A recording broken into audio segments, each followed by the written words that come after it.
Hey guys, Brad Bob here, and I want to talk today about TSP in retirement, which I talked about a lot. Okay, I've talked a lot about TSP, how it works now, how it works in retirement. But a question that has been asked of me here a couple times recently is, what would you do with TSP if you were in this situation? So I'll go ahead and answer that. So keep in mind, this is not advice for you. This is just me saying this is what I would do. Okay. So if I was in the situation that I'm retiring, let's say I'm retiring at the age of 57. Okay. I'm going to retire at 57. And what I'm going to start with is I'm going to figure out how much money I need per month in retirement. Okay. So I'm going to have my FERS annuity, I'm going to have Social Security, and then I'm going to have investment income. And let's assume I have no investments outside of TSP, okay? But maybe a Roth IRA, but no taxable money outside of TSP. So yeah, I figure out my income and might have a sneeze coming here. Nope. Okay. So I'm going to figure out my income.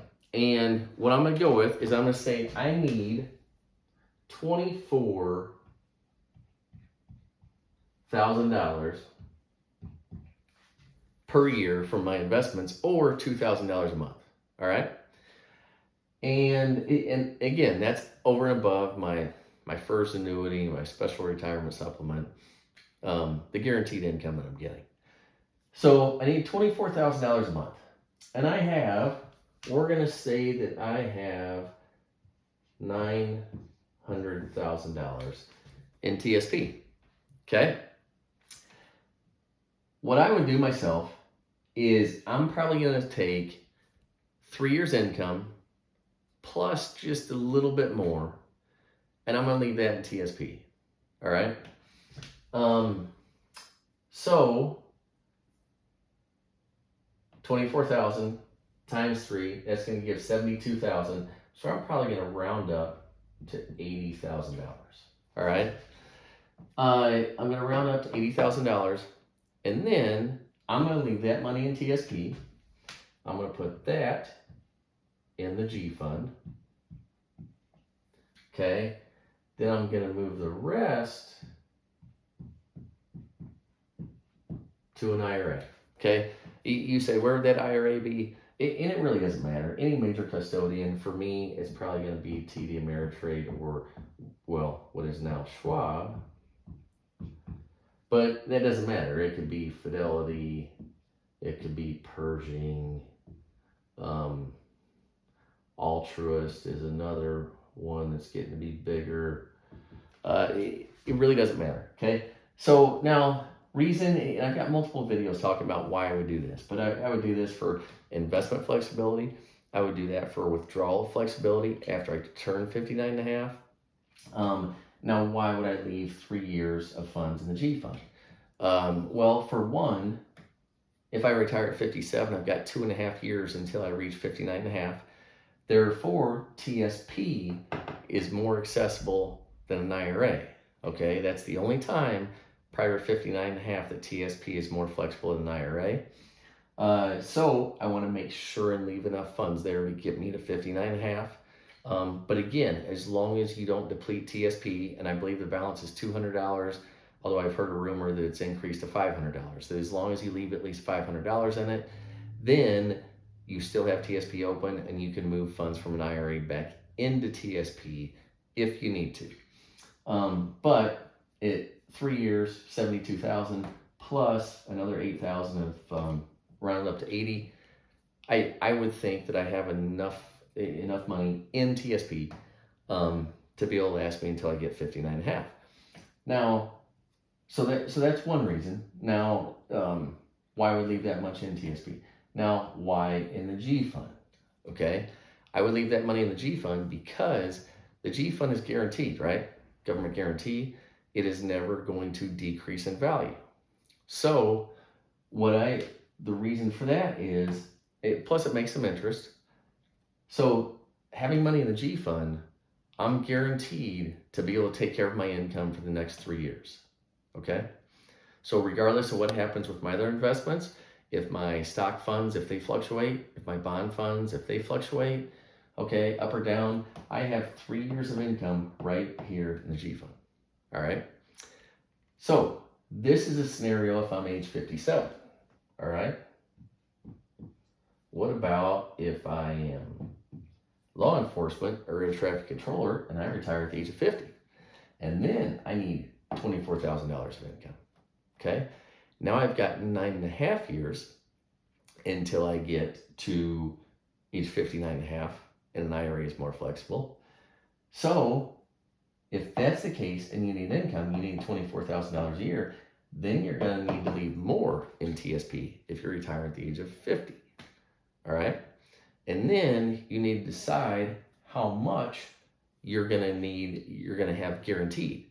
Okay. So if you want to have 3 years guaranteed, okay, then then you're going to have $72,000 in the G fund, and then the rest in some of the other funds there.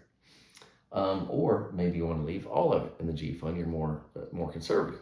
So, which brings up my next question or point. Let's say I retire at the age of 60. Okay, and for me, this one's kind of a toss-up. Maybe I would leave some money in TSP, maybe not. TSP has really frustrated me with all of their issues the past year or so with people trying to take withdrawals.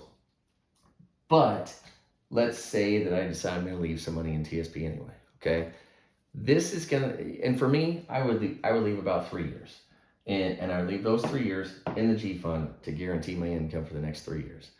And again, I'm not very conservative. Okay, I'm okay with taking risk in my investments, in my IRAs, and my retirement money. Okay, I understand how it works. I know it's going to fluctuate, but my belief is that long term, I'm going to make more money if I have money in stocks. Also, I believe I'm going to make more money in longer term corporate bonds than I am in something like the G fund. But again, the G fund is a great spot for short-term money. Okay, so if I was more conservative, okay, take a more conservative investor, then I might want to have, say, 5 to on the high end, maybe 5 to 10 years of income. If I retire at 60, maybe I would leave 5 to 10 years of income in the TSP, in the G fund. Okay. And the reason for that, so if it's 10 years, I'm taking 240,000. Let's just call it 250,000 that I'm going to leave in the G fund. Then I'm going to take the other 650 and move that to an IRA. Now, what does that do for me? Okay, that gives me 10 years of income guaranteed in the G fund, that I know that come hell or high water, that money's going to be there in the G fund. Okay, that it is going to supply me with my income needs for the next 10 years.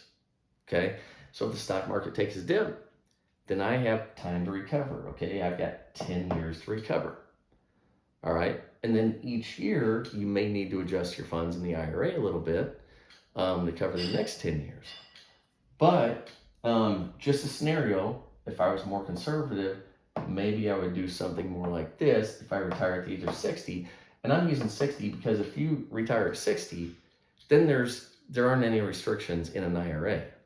Okay, you have met that 59.5 age requirement to where you now have 100% access to those funds in your IRA. The only limitations within the IRA would be limitations as far as if you invested in a product like an annuity that had a surrender charge or something like that, or limited partnership. So this is just an example. Again, this is not advice for you to take. Everybody's situation is different. Okay, I've just been asked the question multiple times, hey, what would you do with TSP if you're retired? Well, here's an example of what I would do. If I retire at 57, if I retire at 50, if I retire at 60. Okay, so I hope that helps give you some information on how the TSP works. And that's all I've got. Happy retirement planning. Thanks.